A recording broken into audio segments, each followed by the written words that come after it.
Dude, I was thinking about some way to fuck with you today, and I forgot what it was. God damn it. Fuck with me? Yes. Oh.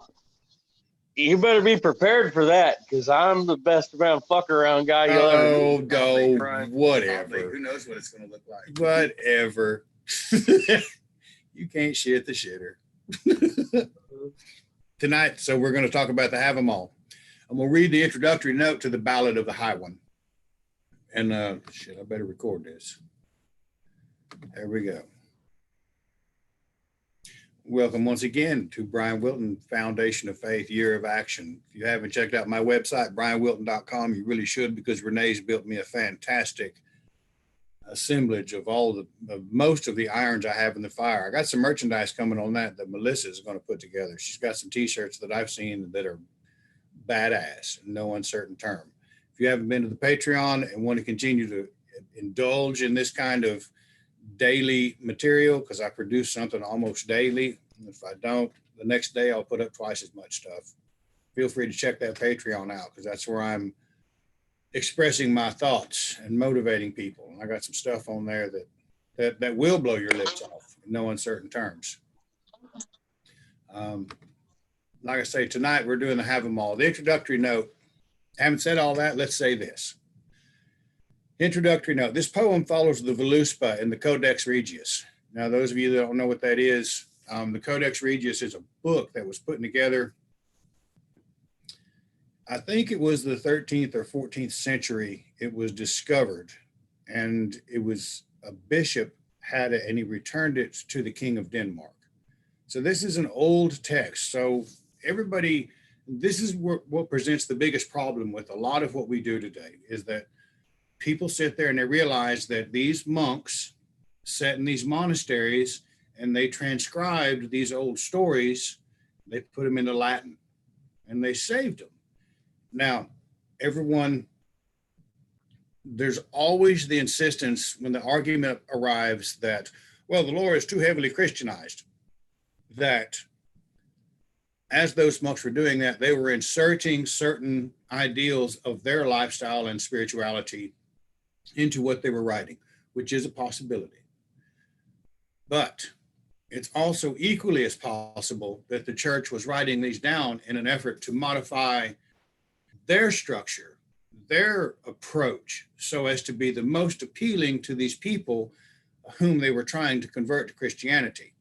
By the time they got to the invasions and the explorations of North America and South America and Africa, it was old hat.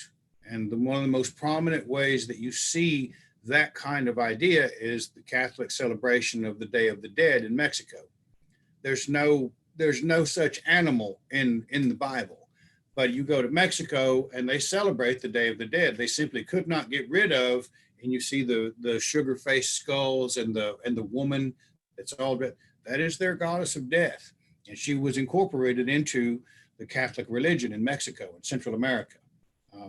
That's one of the clearest examples that a church will modify itself to appeal to a people. And it's quite likely, given the savage nature of the Northern Europeans, that the same thing happened there. At any rate, the Codex Regius is the original kind of book, and it sits in a museum. I think it's in Iceland now. But the first stanza is quoted by Snorri, and the two lines of stanza 84 appear in one of the sagas. Now, people have an issue with Snorri too. They say that he was a sellout. They say that he might be the origin of the too heavily Christianized aspect of the lore. And yet I look at it from just the opposite term. And I wrote about it in Hel, the Sun-Facing Goddess. Snorri was the presiding judge of the Althing in Iceland. This is not the kind of position you get because you don't know shit. Okay, this is the kind of position that you earn. And that's the kind of thing we need to bear in mind when we're looking at all of these historical figures. They are where they are because they worked their ass off to get there, and they earned it. So he knew the spiritual foundations of the culture so as to be able to provide the fairest judgment according to all men at the Althing. That's what the whole premise of democracy or the republic or whatever we have today stands upon.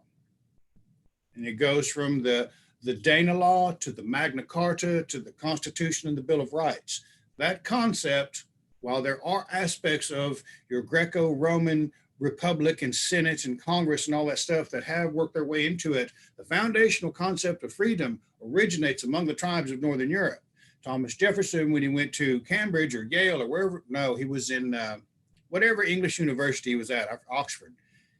He was impressed by the tales of the Anglo-Saxon chieftains and their concepts of freedom, and they heavily influenced his writing of the Constitution and the Bill of Rights.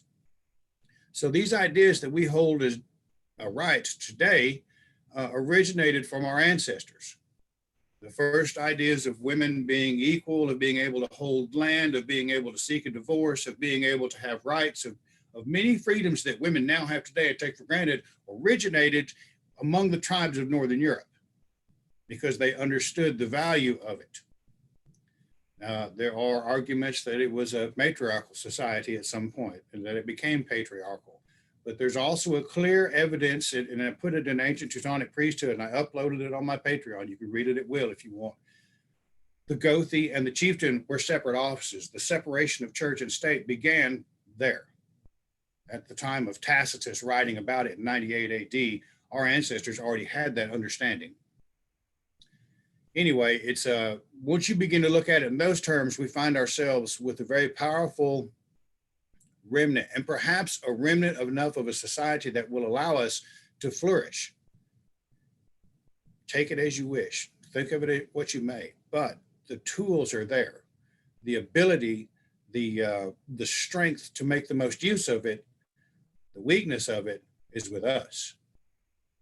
Instead of sitting here trying to find out, well, we need to, I'm obviously not flourishing under this, the situation, the status quo is wrong. We've got to change it and chuck it, and we've got to do something better. No. How about get in there with both feet and see what you can do? Work with it. Those guys that work with it always seem to do the best. I don't know. I'm just saying. At any rate, back to the Ballad of the High One. In its present shape, it involves the critic of the text and more puzzles than any other of the Epic poems. Without going in detail into the various theories, what happened seems to have been somewhat as follows. Okay, so here's how it comes together. There existed from very, very early times, and we don't, that could be back to the Stone Age as far as we know, a collection of proverbs and wise counsels, which are attributed to Odin, just as the biblical proverbs were to Solomon. This collection, which presumably was always elastic in extent, was known as the High One's words. Okay, these are the ideas that elders would teach to the youth of a tribe or a community or whatever association of people that you have, so that when they grow up, they might be valuable members of that community and espouse and be able to expand upon the ideas that make the strength of their community, the ability to work with each other, to take care of each other, to stand up for each other, to love one another. So this is where it comes from. Now, and it forms the basis of the present poem. To it, however, were added other poems and fragments dealing with wisdom, which seemed by their nature to imply that the speaker was Odin. Thus, a catalog of runes or charms was tacked on, and also a set of proverbs differing essentially in form from those comprising the main collection. Here and there, bits of verse more nearly narrative crept in. And of course, the loose structure of the poem made it easy for any reciter to insert new stanzas almost at will. Now, this curious miscellaneous, what we now have is the Havamal.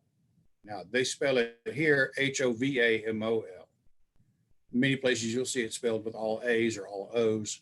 They got the mix. Now, that in itself is an important distinction because people migrate, tribes are conquered, new civilizations emerge. And through it all, these words of the wise one, they grew with the people to best suit the needs of those people in their spiritual endeavors in the environments they found themselves in. Think of the environment we find ourselves in this day and age. And these are the words we have. So when I hear people talk about it being too heavily Christianized, I could really give a fuck what they think. Because these are the words that I have. And in these words, in these books, I have found a source of wisdom and inspiration for just about every situation in life, or every stumbling block in the road that might cause me to fail to grow, or fail to become, or fail to be. This is what we have. When I maintain that mindset, I find what I need. When I begin to look at it, well, that's just too heavily Christianized, and I really don't need to do that. Oh, what are you going to use? Who the fuck are you? These are my questions to my biggest arguments about it. What have you created? Why should you excuse yourself from the seriousness of the nature of these words? It's entirely an ego-boosting proposition. We see Loki trying to do that throughout the lore, trying to do something better. Odin creates Asgard. Loki, who has a wife, sneaks off with his girlfriend in the Ironwood and creates the monsters that destroy the world. He kind of fucked all that up, didn't he? He wasn't quite as good as he thought he was. It's a recurring idea. 5 separate elements are pretty clearly recognizable. 1, the Havamal proper, stanzas 1 through 80, a collection of proverbs and counsels for the conduct of life. 2, the Lodfafnismal stanzas 111 through 138, a collection of somewhat similar to the first, but specifically addressed to a certain Lodfafnir. Lodfafnir, hear my words, if you have ears to hear, if you have eyes to see. The Gilthatal stanzas 147 to 165 are a collection of charms. Okay, the Groagalder is a part of that. These charms also show up in the Groagalder, but they become evident. These are not specific charms, but things you already possess, things you're already capable of. All you've got to do is activate it. And the love story of Odin and Billing's daughter, stanzas 96 through 102, with an introductory dissertation on the faithlessness of women in general, stanzas 81 through 95, which probably crept into the poem first and then pulled the story as an apt illustration after it. The story of how Odin got the meat of poetry, the draught which gave him the gift of tongues, from the maiden Gunnloth, 103 to 110. There's also a brief passage telling how Odin won the runes, and a passage being a natural introduction to the Jothatal, and doubtless brought into the poem for that reason. It is idle to discuss the authorship or date of such a series of accretions as this. Parts of it are doubtless among the oldest relics of ancient Germanic poetry. Parts of it may have originated at a relatively later period. Probably, however, most of its component elements go pretty far back, although we have no way of telling how or when they first became associated. Okay, so the point is moot as to if it's too heavily Christianized. It goes far back. Our ancestors used it. Let's see if we can figure out the wisdom that's hidden in them words. It seems all but meaningless to talk about interpolations in a poem which has developed almost solely through the process of piecing together originally unrelated odds and ends. The notes, therefore, make only such suggestions as are needed to keep the main divisions of the poem distinct.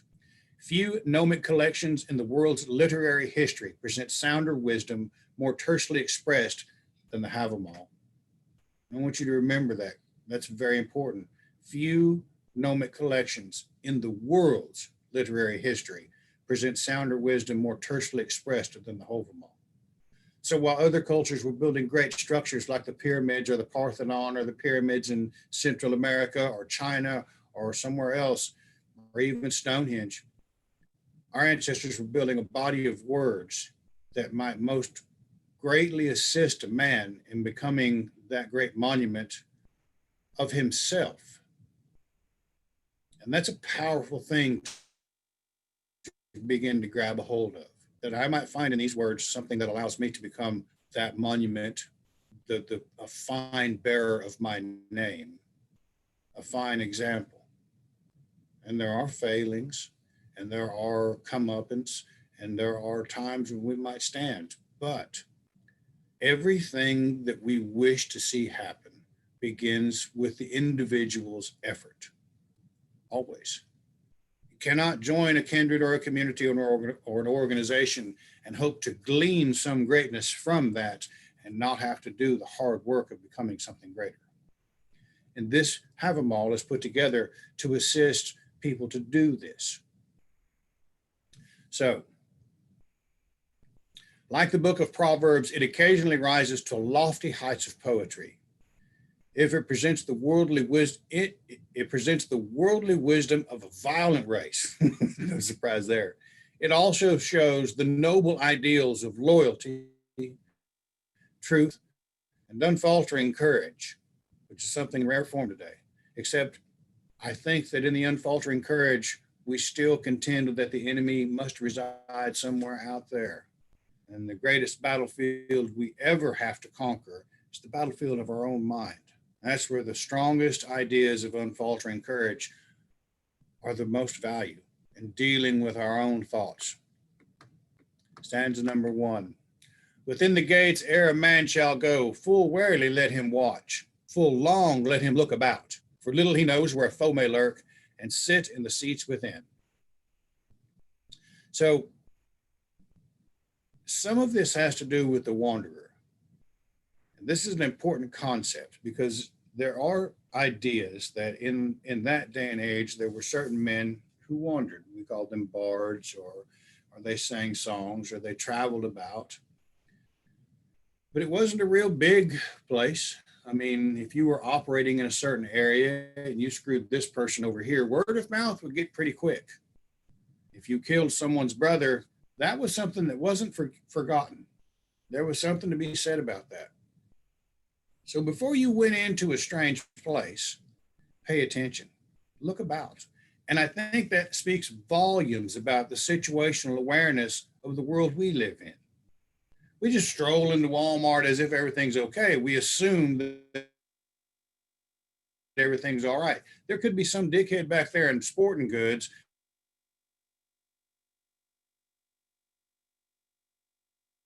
planning to shoot everybody in the store. We don't know, but we need to be situational because they're white anymore. And this simply will not do. We've got to be aware of where we are. Full warily let him watch. And we need to remember that. The world today is no more peaceful than it was back then. It's every bit as violent and dangerous, and life is a fragile thing. It can be gone in an instant. We've got to pay attention to that if we wish to take care of our family for the future, because if we're not and somebody sneaks up on us and robs us or shoots me through a window, then what? Then who raises my daughter? Then who takes care of my grandchildren? Then who provides the inspiration? Full warily let him watch. That first stanza is so important today as it was back then. It's not even important. It's not even funny. 2, hail to the giver. A guest has come. Where shall the stranger sit? Swift shall he be, with sword shall try the proof of his might to make. Okay, the first and second, okay. Hail to the giver, a guest has come. Now that's an important thing to remember. Where shall the stranger sit? Who shall he be, who with sword shall try the proof of his might to make? There's 2 different ideas going on there. This is probably one of those that they put together.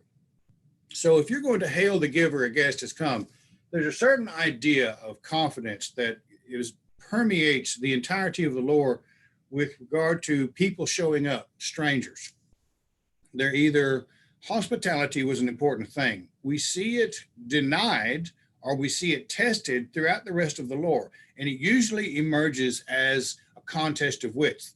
He who can question and answer well. It's not always swords. It might be with the swords of each other's tongues that are constantly in this contest of words and knowledge. A contest.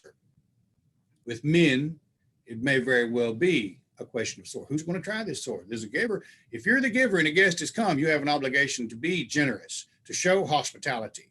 You want to try your might with his sword? Go right ahead. So you have 2 options when dealing with strangers that show up at your house. You're either going to have to be a giver.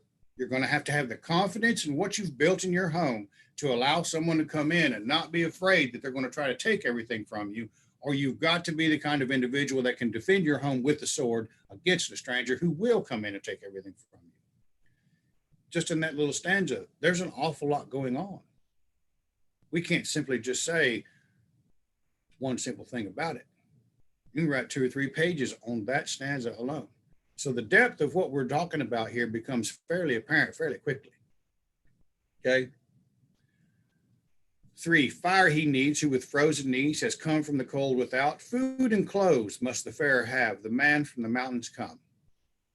So as I was talking about the traveler, if someone showed up on your doorstep, you didn't know that it wasn't Odin. There were men that literally traveled around presenting this wisdom as if they were wise individuals. You also had the women that lived at the edge of the wood, the vulva, wearing the cat skin gloves that could work magic and cast runes and sing songs.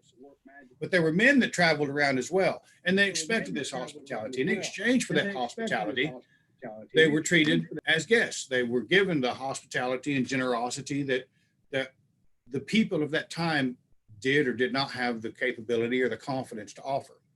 In this day and age, it might not be the best thing to let somebody come into your home. So you better be prepared to stand on that doorway with a sword. It's just that simple. But if you are going to open your doors and show generosity, do it right.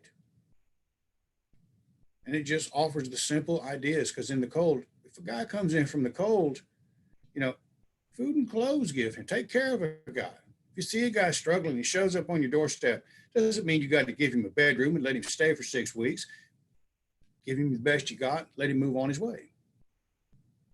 Water and towels and welcoming speech should he finds who comes to the feast. If renown he would get and again be greeted, wisely and well must he act. So the obligations to the traveler also become apparent here. Water and towels and welcoming speech is what the giver is supposed to offer. Should he finds who comes to the feast. So if you show up to the feast, if you're a halfway decent individual, if you're not a dick when you come into somebody's home and you're gracious and have polite manners like you find in the South, saying, yes, ma'am, thank you, sir, I appreciate those kinds of things, you'll be welcomed again. Wisely and well must he act. There's an obligation for the individual that is accepting hospitality to do so with a certain amount of graciousness, to be polite. You're in somebody's home, show some fucking respect. And sometimes that escapes people. And in some places they get beat up, back to the first stanza where you've got to be able to try with the sword. You want to try that or not? Or should you just sit down and be grateful that someone gives enough of a shit with a half a loaf of bread and a half a cup? I made a friend full fast. It's just that simple. If renown you would get and again be greeted. People are going to talk about a good man that shows up. He's polite. He takes care of things. He helps out. He's appreciative of what you're offering as a giver. See, that kind of kindness is born of confidence, and it's born of love of your fellow man. And that's not something we talk about, but it's right there in front of our face. Wits must he have who wanders wide. All is easy at home. At the witless man the wise shall wink, when among such men he sits. So if you're going to be a traveler, and I have been a world traveler, you got to keep your wits about you. You don't want to end up on a 3-day drunk in Bangkok. I'm just telling you. They make movies about this shit. You got to keep your wits about you, right? If you're going to wander wide, you got to keep your wits about you. You got to pay attention to the local customs and what's happening. Because at home, we're familiar with everything. We know how it all works. We know the ins and outs of our environment. We go out, we're not always familiar with what's going on. Don't charge in there where angels fear to tread. At the witless man, the wise shall wink. So the wise man is not sitting there pointing out how dumb the guest is. He's not sitting there pointing out, oh, look at this dumbass. So if you're going to act halfway decent, you may not know everything about the environment you're in. You may not know the local culture and customs, but if you sit there and you keep your mouth shut and you say thank you and yes, ma'am, and I appreciate, and you show some courtesy, the wise are going to sit there and they're going to welcome you with a wink. They're not going to sit there and say, look at this dumbass, and create a situation. Once again, this is why I haven't written a book about the Havamal. Each one of those inspires so much thought. It overwhelms me. And there's so many different levels to each one of these stanzas. I think Valerie Wright is trying to write a book on the Havamal. And I assure you, if she publishes it, it will be worth your money. A man shall not boast of his keenness of mind, but keep it close to the breast. To the silent and wise does ill seldom come, when he goes as guest to a house. For a faster friend no one ever finds than wisdom tried and true. And that's real important. People see that first part, a man shall not boast of his keenness of mind, but keep it close to his breast. I hear him say that about me quite a bit. But they're leaving out the second half. To the silent and wise does ill seldom come, when he goes as a guest to a house. So you don't walk into somebody's home talking about everything you think you know, because chances are they don't want to hear it.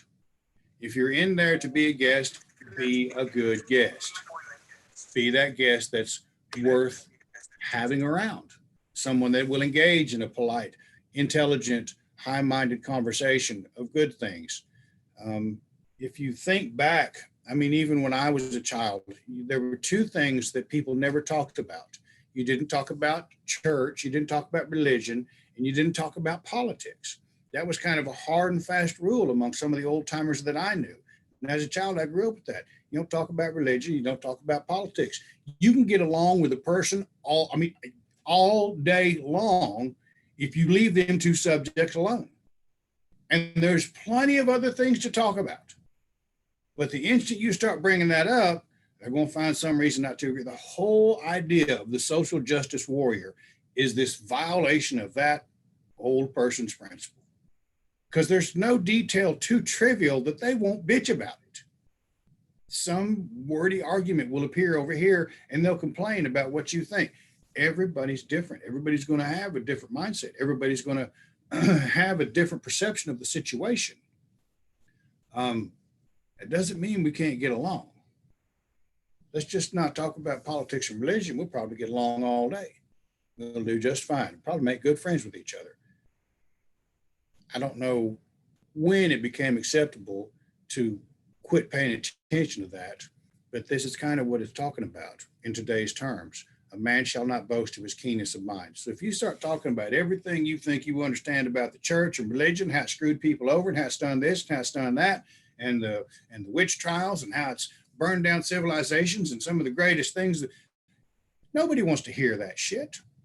Nobody cares if you know all that stuff. If you're sitting in somebody's house and you start boasting of your keenness of mind about what you think you understand about the church, or let's get into politics. Let's talk about liberal Democrats and conservative Republicans, and let's talk about a third position, and maybe this is National Socialism. Nobody gives a fuck. And it's probably best off if you leave it alone, especially if you're a guest in their home. That's common sense. If somebody put a plate of food in front of you that they worked to put together, that their hard work bought, paid for, that they stood there and cooked, they're probably not interested in your fucking opinion. They're not interested in mine. I'm not going to give it to them. I'm going to sit there and I'm going to say, thank you, man, that looks like a fine meal. I sure do appreciate you. Just that simple. Now, later on, you can begin to talk about that. Stanza 6, real simple, tried and true wisdom. Stanza 7, the knowing guest who goes to the feast in silent attention sits. With his ears he hears, with his eyes he watches, thus wary are wise men all. Was it Benjamin Franklin said it's better to keep your mouth shut and let people think you're a fool than to open it and remove all doubt? There it is right there. It's thousands of years old. The same principle applies. Don't run in there talking about what you think you know. It never works well. And it's the problem we have on social media. New people come in here, they get this idea or they get that idea. They start running off the mouth about something they think they know. And all of a sudden they're really a victim. They just didn't know it. Now they're woke and they're aware that these people over here, and these people over here, and this idea over here, and they start talking about it. And some social justice warrior who can make a hell of a lot more noise than this person can, they get fired, they lose their job, they're doxxed, they're out, they're banned, they're off Facebook, blah, blah, blah. This is what I keep saying. Don't lead with the chin. Don't pick up a couple of ideas and act like you know something and run out there leading with the chin. When I say lead with the chin, that's a boxer that's always doing like this. He's going to get hit on the chin. He's going to get his ass knocked out. And it happens all the time. oh my gosh, I've been doxxed. I don't know why. And I just quit leading with the chin. You're going to sit at the feast. If you're going to sit at the feast of Facebook, which is in essence a big feasting hall, if you're going to sit in there, it might be best to find the good memes and the fun stuff you want to share and pictures of your kids and talking about legitimate things and growth and being positive than to go in there and start talking about stuff. Thus wary are wise men all. Feeling me? Stanza 8. Happy the one who wins for himself favor and praise is fair. Yes, I am. Less safe by far is the wisdom found that is hid in another's heart. Some people might offer you praise. I've had a lot of people that come up to me and say positive things to my face, but when somebody else talks to them, I really don't like that guy very much. Happens all the time. It doesn't change anything about me, but I know not to trust that wisdom that's hid in another's heart. May not apply to me. May not have anything to do with they may have had an entirely different situation in their world. I don't want to trust that wisdom. I'm going to trust the wisdom in my heart. And that's one of the most important things. It's won me favor and praise is fair. Those are the people I want to associate with. Those are the people I want to shake hands with and share and raise a horn with and share a meal with. Those are the good people that I want to be around.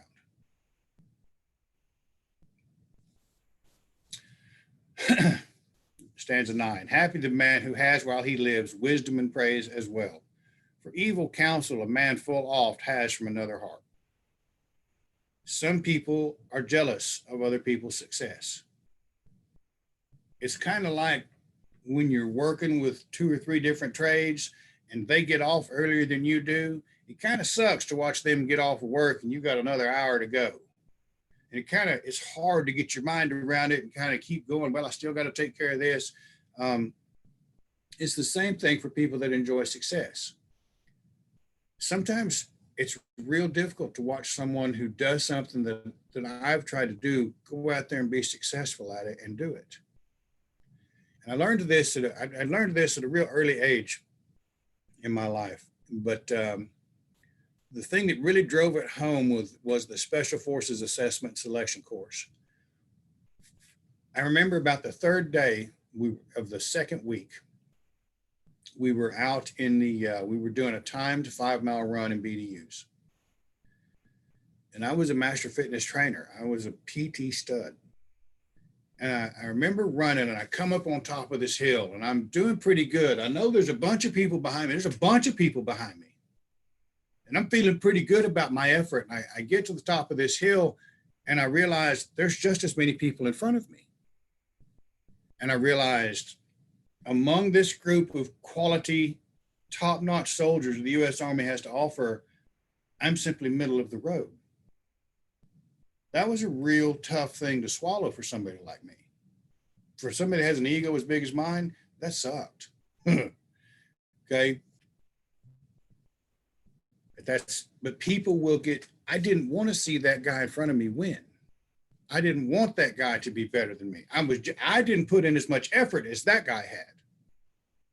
When people see me go out there and succeed and I release another new book, The Courage to Love, which if you haven't checked out, you need to check out because I think it's still #1. Every book I release turns up to be #1. I know a lot of other heathen authors that would love for that to be the case with their books. And when it ain't, instead of supporting someone else, instead of offering praise where praise is due, well, those polite forms of character assassination begin to appear. And that's the evil counsel full oft that from another man's heart. Would it be wise for me to call one of those individuals that I know full well speaks ill of me behind my back and ask for counsel from them? Would it be wise to trust the words from that person's heart? Yes. When I see somebody else outsell me, it makes me stop and think, how do I do better than that? Used to be, that fucker he ain't nearly as good as I am. Why is he who the kind of people are buying his horse? And now it's different. I've had to change my mind. I've had to grow up a little bit. And that's a big part of it. I've had to say, okay, What's he doing? What's his recipe for success? How can I compete with that? And that's really a powerful impetus. Should he trust the counsel from my heart? Probably not. I'm just going to tell you, probably not. But doesn't mean I can't rise to the occasion and try to do better. There's a lot to be said about that little stanza there. A better burden may no man bear for wanderings wide than wisdom. It is better than wealth on unknown ways, and in grief a refuge it gives. And this is one of my favorite stanzas, because when my father died, I was stricken with grief, and I had to figure that out. And it ain't like, and the stanza before it says, "Evil counsel a man full oft has from another's heart." So, in my position where I'm at, who do I call when I am not capable of offering the support and positive reinforcement of people that ask it of me, because I'm in the middle of my grief? So I had to develop something there. I had to grow into something that allowed me to find that refuge and wisdom in my grief. And it was a painful process, but it was a process of growth. And it took about 2 years, in all honesty. It took about 2 years for me to finally realize my daddy was doing the best he could with what he had. And I know that sounds simple, but in that moment, of that long, in those time frame, that's what I needed.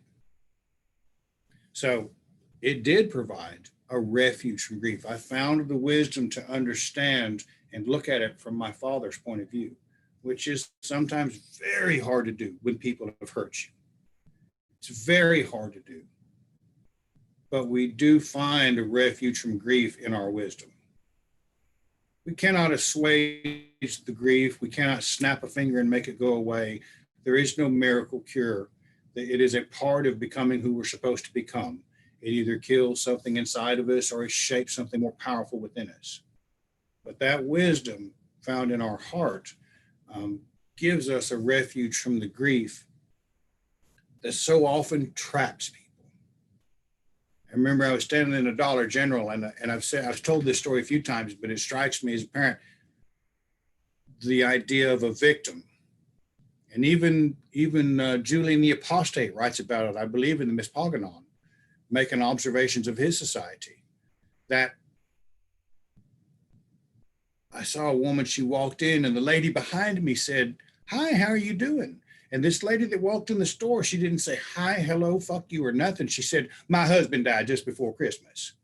Oh, you poor thing. And was immediately showered with all of this attention. And she just sucking it up like a big old fucking pity sponge.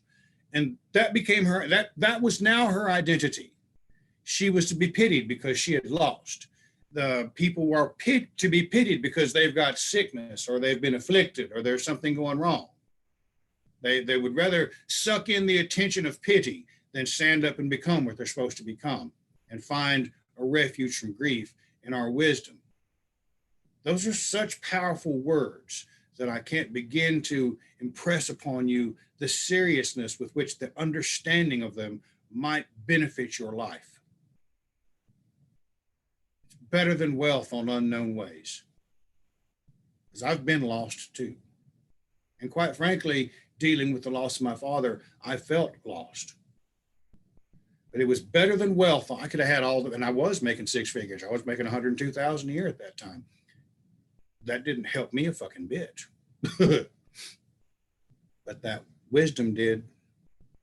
That wisdom helped me make it through. A better burden may no man bear for wanderings wide than wisdom. Worse food on the journey he brings not afield than an overdrinking of ale. It's just what I was saying. You don't go to Bangkok and get drunk for 3 days. They make movies out of that shit. Same thing. Keep your wits about you. If you're going to go walking around, you're going to go to a different part of the country, you may not know everything about how those people operate. Don't go out there and get drunk and start showing an ass. That's just how it is. Don't go out there and get an overdrinking of ale, end up in a fight, end up in jail, come as a tourist, leave on parole kind of thing you're going to end up with in California. You know, there's just that's just common sense. My uncle said it best when my grandpa offered him a beer one day, and he said, I'm a little too bit far from home to start drinking right now. I found that that's worked pretty well for me. I'm a little too far from home to really get involved in that because I have done some stupid shit while drinking. I'm just going to tell you, that's all there is to it. And that leads to the 12th stanza. Less good there lies than most men believe in ale for mortal men. Here we go. For the more he drinks, the less does man of his mind the mastery hold. Boy, ain't that the truth. They always say that a drunk man's words is a sober man's thoughts. Well, sometimes them thoughts need to be kept to yourself. Just plain and simple. I have been in more trouble in bars because I have said the most audacious things just to be a dick, I guess. I don't know why. They just come to my mind, shows up in my mind, unbidden and unwelcome. And before I've engaged a filter, they emerge. And here we go. And it's for someone like me, if I'm going to drink, I want to be with people that I love and care about. I want to sit there and enjoy the qualities of that social lubricant, but not to excess, not anymore.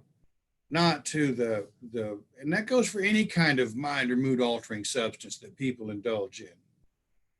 Nobody wants to be a stumbling fool or a drooling idiot or a hyperactive retard. I mean, we got to keep our wits about us. And in truth, more often than not, the less good that lies that most believe in ale for mortal men, we're covering up something. We're trying, our egos can't process the idea that we have this kind of pain within us and we shouldn't be there and this shouldn't be affecting me and why is this happening? Now, to talk to a girl, I highly to have a couple of beers, but just a couple. You don't want to go up there slurring your words. You want to talk to a girl, have a beer and relax, slide on in there and say something cool, or maybe just hi would probably be best. Hi, how are you doing? Don't try to say anything cool. Just say hello. And because there's a lot to be said about that. A lot of fun can be had with this stanza because I've made a complete ass of myself on this more times than I care to count. So that right there, once again, there's a lot of wisdom in that. Less good there lies than most men believe in ale for mortal men.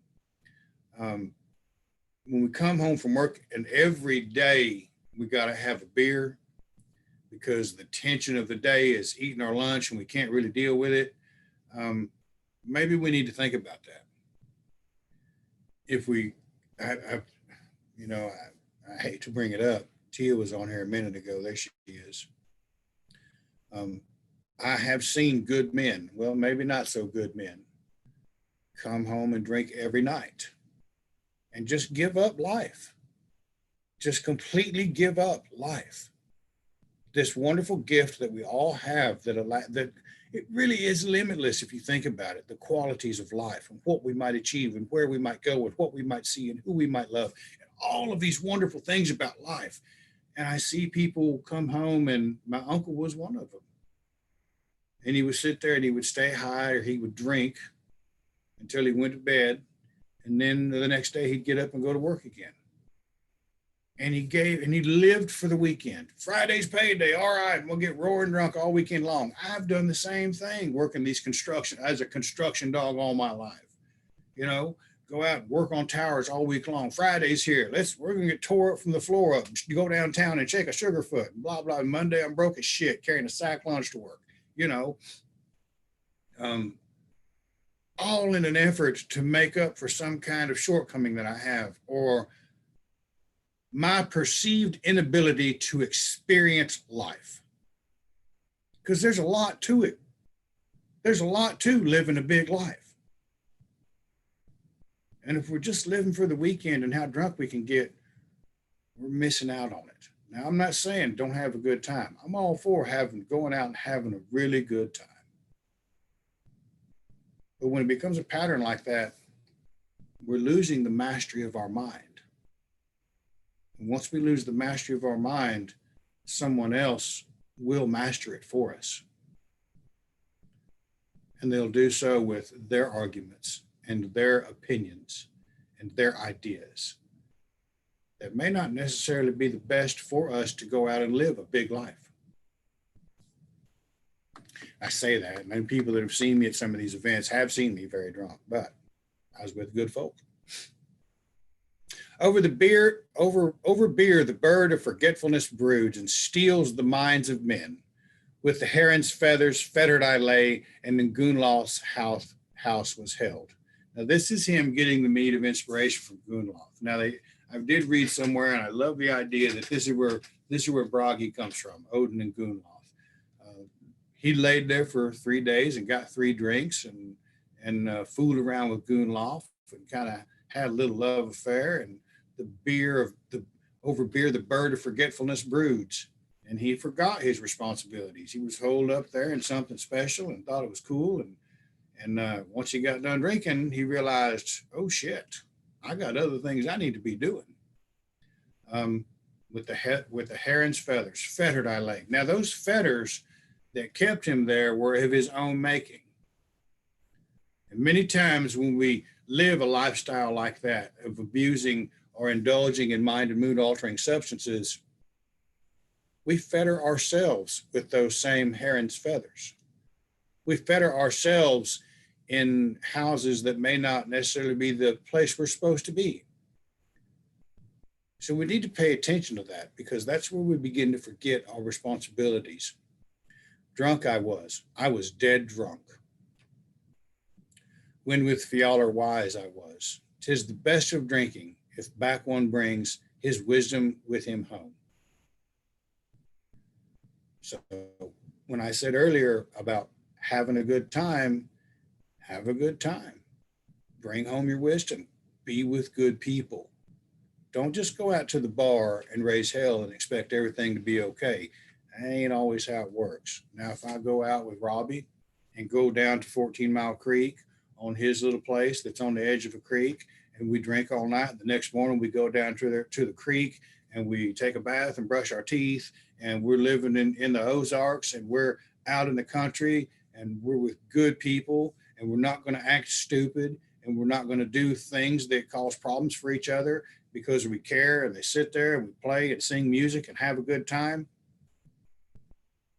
Ain't no reason you can't cut up your heels, live and enjoy part of that big life. But to go out to the bar every weekend, that might not be the best thing, because you're not going to come home with your wisdom if that, because, you know, if they're, especially people that are under 25 years old, about midnight, the guys that figure out that they're not going to go home with a girl, that's when they start fighting. This is or tearing shit up. Okay, now let's talk about being something important. The son of a king shall be silent and wise, and bold in battle as well. Bravely and gladly a man shall go till the day of his death is come. And we got this unique idea called retirement. Well, I'm going to, or getting rich, or winning the lottery. Is there's always the idea that if I win the lottery and pay that poor man's tax and win the lottery, and then I ain't got to do anything. You realize how fucking bored you're going to be? That's why most of those people that win a lottery don't keep it very long. They spend it within a year. They don't really care how big it is. They get suckered into some business deal. They lose all their money. They don't take care of it. You take care of your money will take care of you. And those people never figure that out. Right?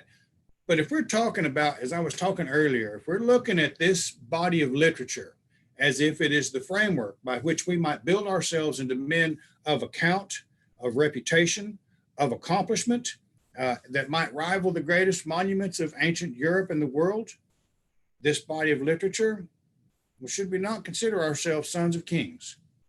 To be silent and wise, as all the previous stanzas have suggested, and bold in battle as well. Now, the battles that we face are not enemies outside. Now, there are some people that will come and burn your home down. You need to fight them with everything you have. But the battlefield of our own mind is where we need to be paying attention to the most. What's causing us to shortchange our ability to be successful in this world? What's stopping us from accomplishing what we need to accomplish? What fear is hindering us from stepping into the roles we need to step into? Bravely and gladly a man shall go. Now, it doesn't say what the conditions were there. It doesn't say, if you're on easy street, bravely and gladly shall a man go. It doesn't say if things suck, if you're living in squalid poverty, if you're homeless. It doesn't give a condition of life. It says, bravely and gladly a man shall go. I'm a pretty literal guy about some of this shit. Bravely and gladly a man shall go, period, till the day of his death is come. Bravely and gladly. Think about the ideas of that, accepting the challenges of life, embracing the suck, as it were, and doing it with a smile on your face. That's one of the most empowering statements you'll find in here. Bravely and gladly a man shall go till the day of his death is come. That don't mean sit around and bemoan the fact that you lost this or you lost that or you screwed this up.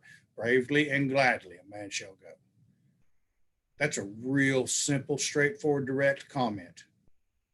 I find myself struggling with it many times because I don't feel like being brave. And I don't fucking feel like being glad. I want to be mad about something.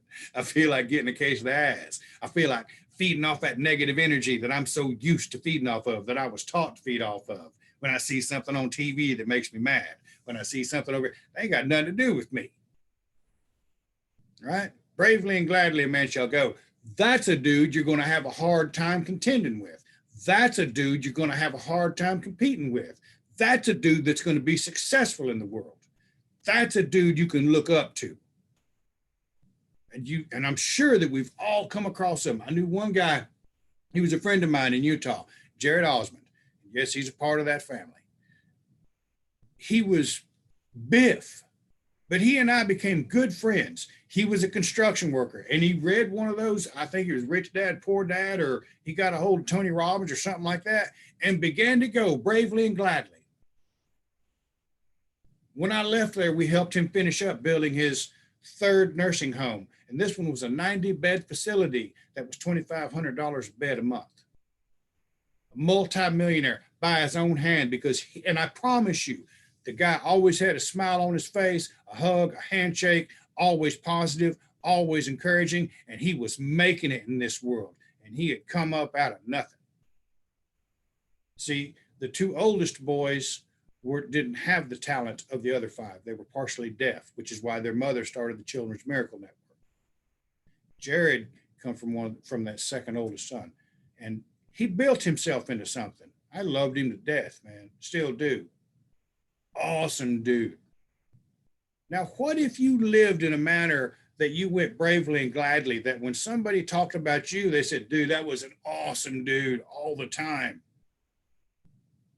Are they saying that about any of us now? Well, that means I got work to do, doesn't it?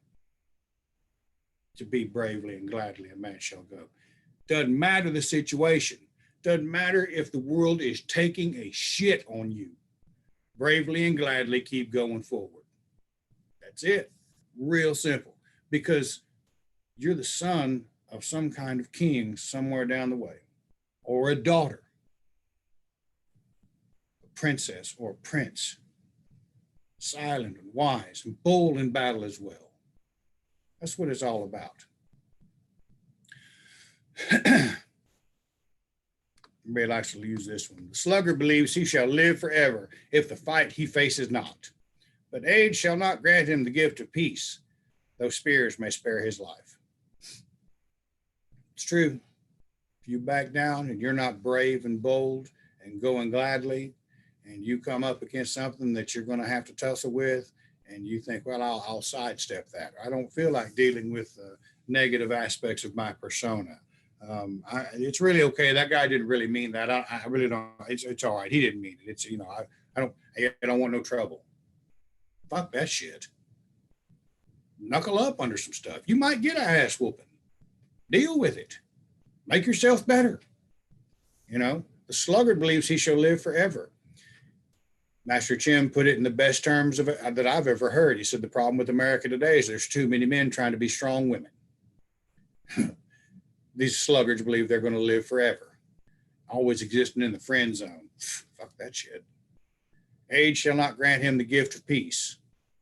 If you're not going to go out there and fight for the woman you love, and you see some other boy taking care of business on that, it's real hard to get your mind wrapped around that peacefully.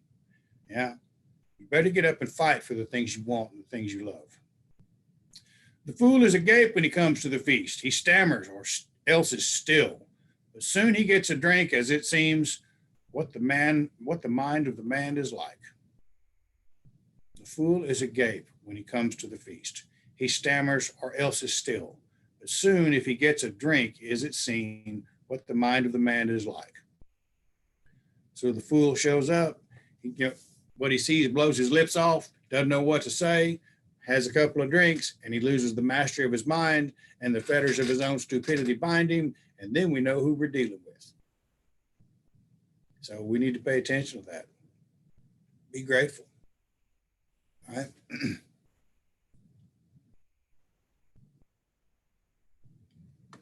He alone is aware who has wandered wide and far abroad has fared. How great a mind is guided by him that wealth of wisdom has. You travel through this world, you're going to see a lot. You're going to deal with a lot. And you got to determine if you're going to get agitated about it.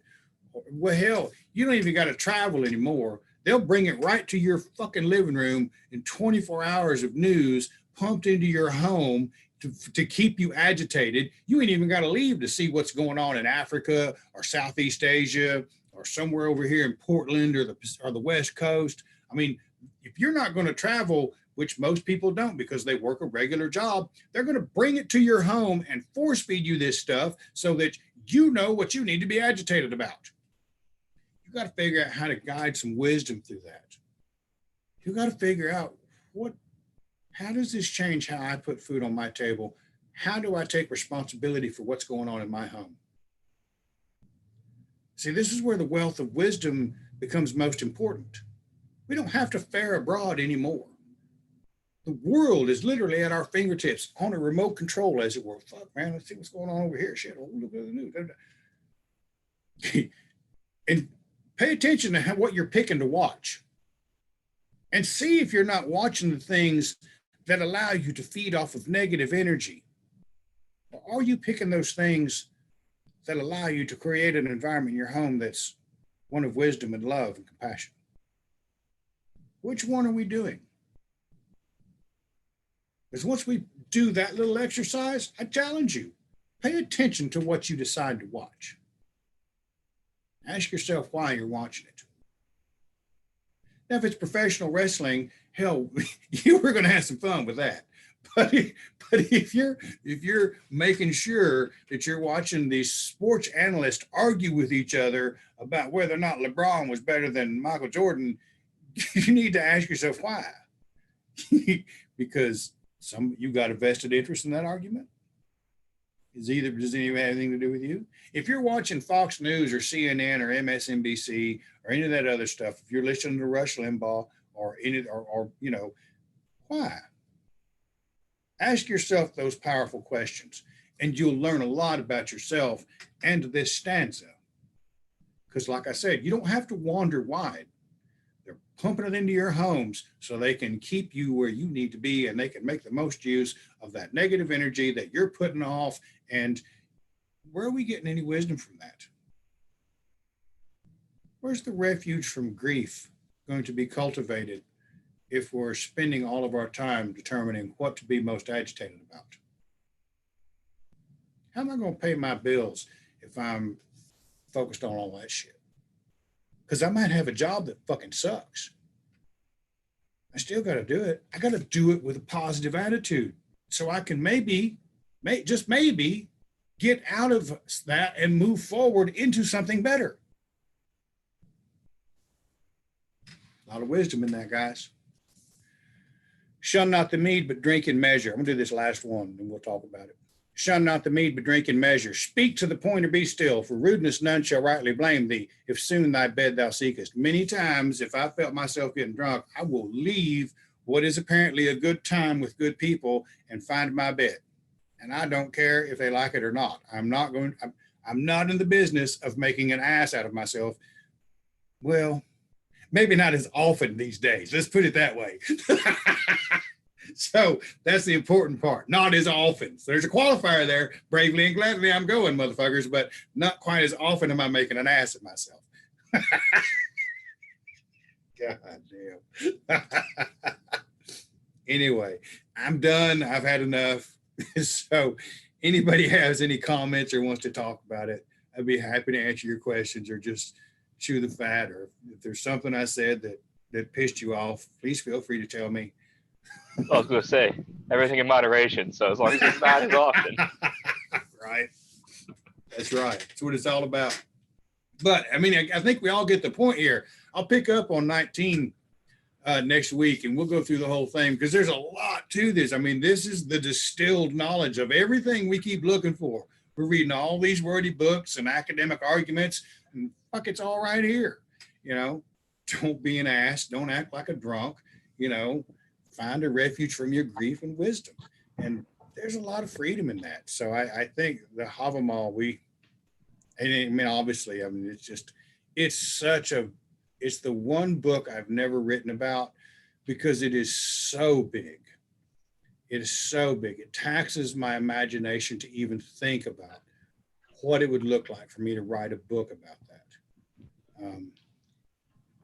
But it's so vitally important. I think it's worth pointing out, even if you step back and look at the big picture with things like the Havamal, that Gununga Gap, the Havamal, our ancestors figured out huge chunks of the universe before we even had modern science. You should take that with some kind of weight, maybe take their wisdom they pass on with a little more seriousness and just take it to heart and at least hear it out. There's something there. You know, you're right about that. I mean, they built the Parthenon and the pyramids, and they moved stones that we can't move with a fucking crane today that we're so proud of. Yeah.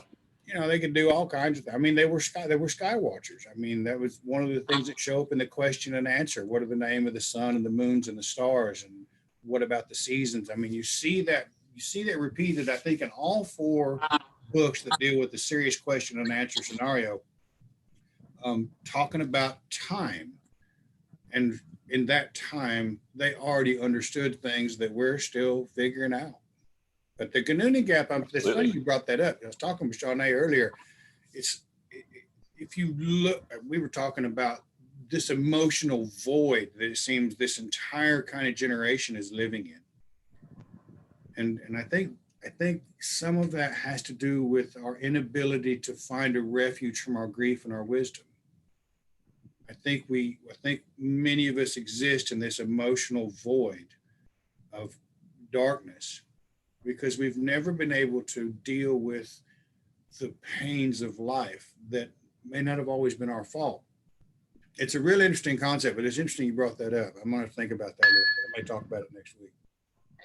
Yeah, no, and then, you know, a lot of stuff can be applied on the micro and the macro, and I mean, if you want to talk about science, even, I mean, you really think when you look at the world through the lenses of the way our ancestors would describe things, you not think maybe they figured out that fire and ice coming together is Big Bang, and yet they still tell us more than just matter was created when that happened. Divinity, energy, spirituality, all that stuff is floating around in the cosmos.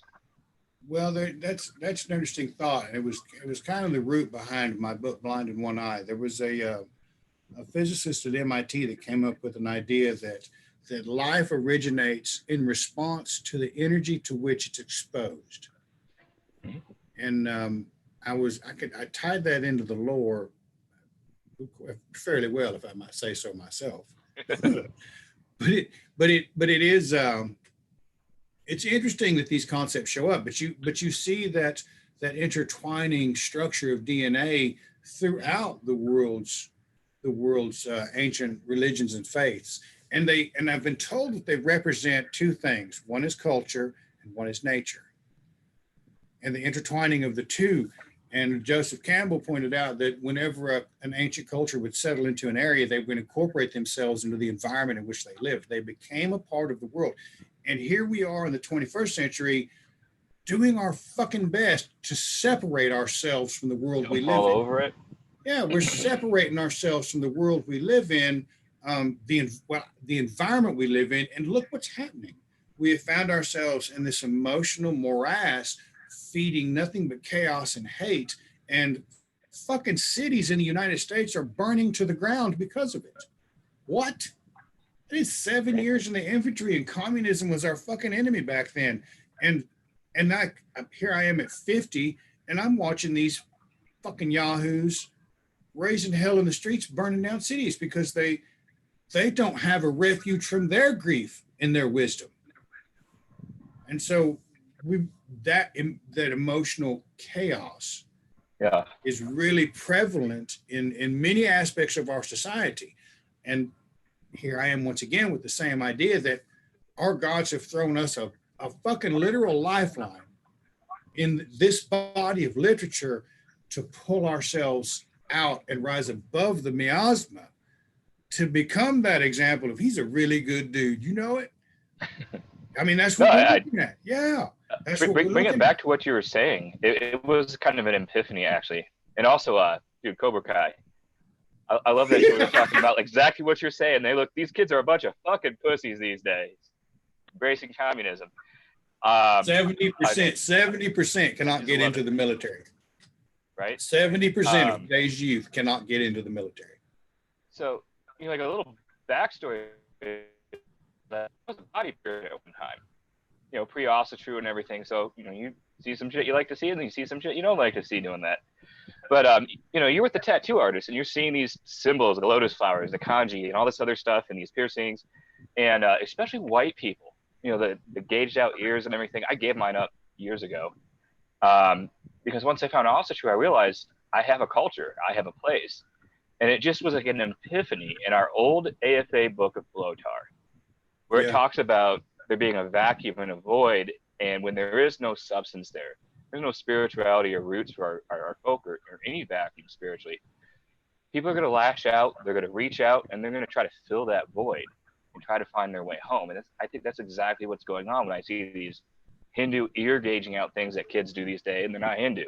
Or the lotus tattoos. They're spiritually ill. They're lashing out. They want to be that warrior from the Kamadas without even knowing it. They subscribe to these bullshit ideas that people feed them. That negativity that they're filling their brain with from the TV and you got college. two things. There's a lot of stuff. You got two things going on there, Jason. One is an accurate observation of the chaos. The second that you stumbled upon is an accurate depiction of these youth. They are searching for something. They are looking for something to assuage the uncertainties of their own life. And they're finding wisdom. Why? They're finding wisdom in many other places. Yes. Here's my problem with much of Ossetru today. I'm going to say one thing real quick. Yeah. I think it's going to support what you're saying. I really loved a week or two ago, you said, even if somebody is being a knucklehead on the side of the road, love your brother, because you don't know if they're struggling to find that path that I think you're about to tell me. And they might just need your hand and turn out all right. That is true. But there was a homeless. I live in Skytook, Oklahoma. We have like 3,000 people, but there's a couple of houses that you see these grown men that ride bicycles. Yeah, they're riding their bikes. I saw one headbutt a stop sign the other day. Let's put it that way. So, anyway, I can't say nothing. I shoulder checked one. Anyway, this dude rolled up on the driveway, and I was like, fuck. And I knew he was just absolutely down on his luck. Dude had fucking nothing. I could tell he was completely lost. And I was in my bedroom, and I heard Stephanie from the front yard. She said, "Bryan, you need to come minister to this man." First off, I was pissed off because I was comfortable under my fan, laying on my fat ass, and I didn't want to do anything. And I was like, fuck. And the second thought was, why is there a fucking homeless man in my yard? So my next idea was, I'm going to knock the fuck out of this guy if he's a problem. What I found was one of those moments where I got to speak from my heart to a man that was in a situation I had been.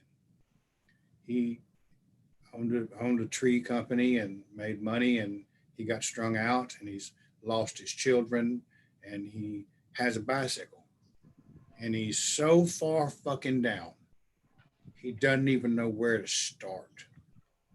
He's so far down, he doesn't have any clear idea of what it means to take a step in the right direction.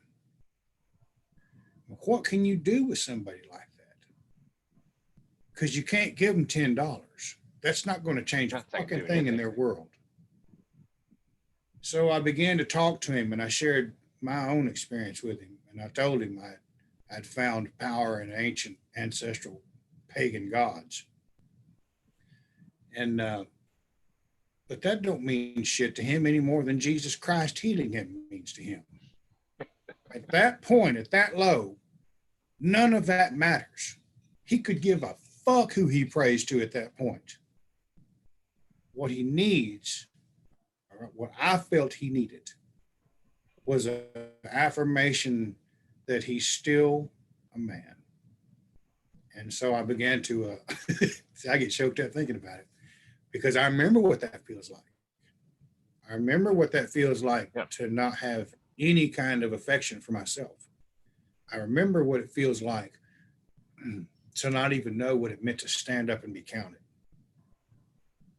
So I had that opportunity to share that with that guy. Dude, he was wound up like an 8-day clock when I got done with him. But he's one of those casualties of that emotional void. Yeah. There's probably crippling things in his background he never learned how to deal with, only to cover up, only to work harder. And some point that breaks. At some point, covering that shit up always breaks. And we find ourselves lost, and we're wondering why, and we're without wisdom. Fuck, man, the most important thing we can do is be available, or be that example, or be someone that can offer that wisdom. I haven't seen that dude since. I don't know what happened to him. I don't know where he came from. I ain't never seen him around here before. I don't know where he went. So hopefully he's up and at it. But you're right, man. But that's the thing. We got to inspire in people at some point. And this is the thing that I see with also true. When are we going to start inspiring people to believe in themselves? When are we going to start helping people think, you know what, I got what it takes to stand up. You know what, I do have what it takes to go bravely and gladly till the day of my death. That's the part that we need to be talking about more and more and more. Not our routine observations of fucking politics and history, but these ideas that are contained in the Havamal of helping somebody that might be in that guy's boat, that might be sitting right here, that we don't know about, that might be in such crushing emotional fucking pain, they don't know where to go. They don't know come here from Sikkim, and they don't know whether to shit or go blind. That's the part we got to talk about. That's the part all of this has to matter about, is that you got what it takes to stand up one more time. There's a room full of motherfuckers sitting around that fire that believe you can do it. That's what we need. And sisters need to love each other. Yeah. That's what I agree. And I think people sell themselves short on exactly what kind of magnitude and impact they have. Why shouldn't they, Jason? It's my point. Why shouldn't they sell themselves short? Because that's what we're told all our lives. Well, you can't do that. Nobody else is doing that. Why do you want to do that? You can't write a book. Who do you think you are? You don't know enough to write a book. Kevin Smith does this. Everybody comes in the world not knowing shit. Yeah, man. But I think we're born into this world knowing everything we need to know. And slowly along the way, as we grow up, it gets beat out of us. Kevin Smith did a deal about the death of his father and the meaning of life. And he said, it was real clear. He said, hang out with the why not people. Don't hang out with them people that saying, why you want to do that? You want to make a movie? Why you want to make a movie? Nobody else is making a movie. And they say the same to me. Why you want to write a book? You can't write a book. You can't make a million. You can't do this. Why you want to do this? Hang out with the people that why not? Sit around with some buddies that say, hey, you know what? I'm going to write a book. Fuck, why not, man? Bravely and gladly. Sometimes me saying, why not, dude? Go for it. Fuck yeah, why not? Who knows? Maybe you might fall on your face, but damn, at least you did something. Every successful person's fallen on their face several times before they actually did it. Fail forward every time. Yeah. Fail forward every time. And I was going to say, like, what you did with that guy is a perfect example that I kind of tell people, we have a soul complex, and this flesh, this blood, the breath that we take, it's all energy. When you charge that with consciousness, I would even say that starts brushing up against the realm of magic. So when you give a dog a good name, and he starts to get inspired and do something, you not think that's something powerful? You not think that's something that we should be sharing with each other? I think there's absolutely something to it. What it's called is love. And Yeah. it's hard for these manly men doing manly things to talk about that kind of stuff. But man, I got to tell you, I got teary eyed talking to that guy. That came from my heart. I mean, I felt it was of a serious enough nature that it was that guy's life. And that's when I gave it my all. That's when I put my heart into it. And I got fucking choked up like fucking some kind of televangelist, but I don't give a shit. It worked. It helped that guy for 30 minutes. He might not make it past that 30 minutes, but 30 minutes, I made a difference in that dude's life. And maybe tomorrow he'll remember some of that. Maybe in the morning, he might stay fucked up for 2 days. But someday he's going to wake up in the morning. He's going to remember that big ass dude. The first thing he said was, dude, you're going to have to buy a bigger doorway to get out of it. Part of the reason why I just mentioned that is that I know there's more than just you and I on this call. And just kind of putting out there, putting in context, it's powerful. And that it's something that we all can do. Yeah. And that's the thing is that, Jason, you know me well enough, been to my home, and we've shared enough together. And we've done a job that sucked. I'm not gonna lie, I need that stuff to get over some bitter shit too. Yeah, that you know that I'll give you shit, but that I also will listen to you. And because I think you got a value too. I'm gonna be honest with you. One of the things I did. More of us need to understand that we all have a value. Something we say might mean the world to somebody else. You know, it might not impress me, but I'm not the one that needs to be impressed. I did a video that I did a 2-minute drill. I do these 2-minute drills on my Patreon where I throw some baptistry out there like I used to do on Northern Ridge Radio. And the one the other day was I got fired up on it. Whoo, come on. I was talking about it doesn't matter what they say about you. The only thing that fucking matters now is what you say about you. And that's the hardest lesson to learn. What do I say about me in those quiet times before I go to bed? What do I say about me when I look in the mirror? What do I say about me? And that's the most important battlefield we ever have to fight. It doesn't matter what they say about a fucking thing. What matters is what I say about me.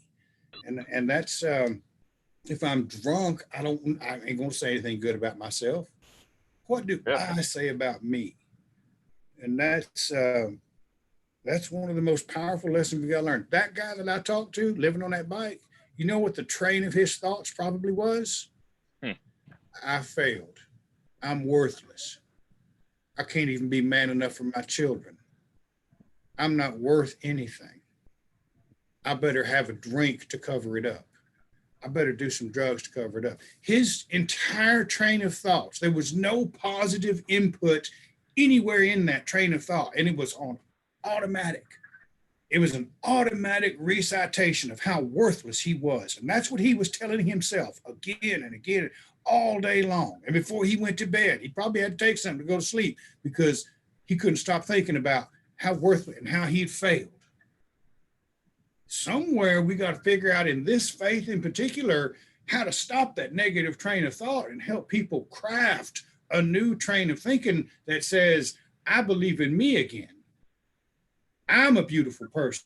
I'm a beautiful woman. I'm worth loving. I love. And bravely and gladly a man shall go to the day of his death. Makes it a hell of a lot easier. That's all I'm saying. Yeah. Anybody else got a comment? Because I'm on fire. Woo! Come on. You know, Jason was saying that. Settle down.